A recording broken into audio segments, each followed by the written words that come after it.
Pour faire une acquisition, je vais regarder en haut à gauche de Tecla Structure. J'ai un petit nuage avec un 1 qui me dit que j'ai un paquet à récupérer. En cliquant dessus, je vais avoir le tableau des acquisitions. Tecla Structure va me télécharger tous les paquets en attente. Il va ensuite les compiler et me proposer la maquette avec toutes les modifications apportées. Il va ensuite m'afficher le code couleur. Toutes les pièces en jaune seront les pièces modifiées, toutes les pièces en verte seront les pièces nouvelles et dans le tableau apparaîtront également les pièces en rouge, les pièces supprimées. En orange seront les pièces qui ont été modifiées par un autre utilisateur et par moi-même. Il faudra donc que je me penche dessus.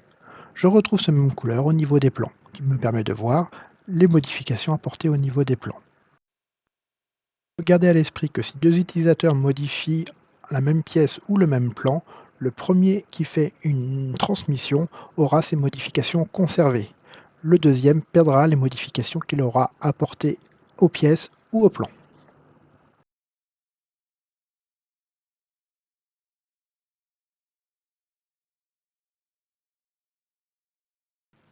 Après avoir modifié mon modèle, donc ici j'ai rajouté une poutre ou modifié un plan, apporté une modification, pour pouvoir faire une transmission, je vais d'abord m'assurer que je n'ai plus d'acquisition à faire. Ici je n'ai pas de numéro, donc c'est bon.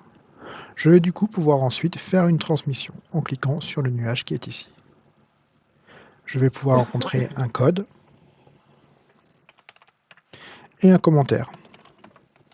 Cela va permettre d'avoir un historique des modifications. Le paquet est créé et envoyé sur le cloud. Cette modification sera disponible dans quelques minutes sur tous les utilisateurs travaillant sur le projet.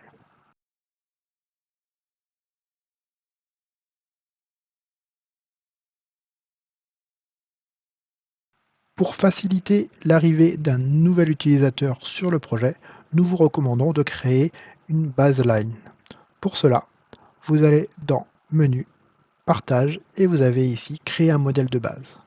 Ce modèle de base vous permettra de faire un point d'arrêt, un point de téléchargement pour les nouveaux utilisateurs qui vont arriver.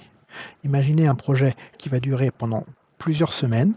Vous pouvez atteindre de nombreux paquets, une centaine, 200, 300 paquets. Si vous n'avez pas créé de modèle de base, un nouvel utilisateur devra télécharger et attendre la compilation de tous ces paquets avant de pouvoir utiliser la maquette.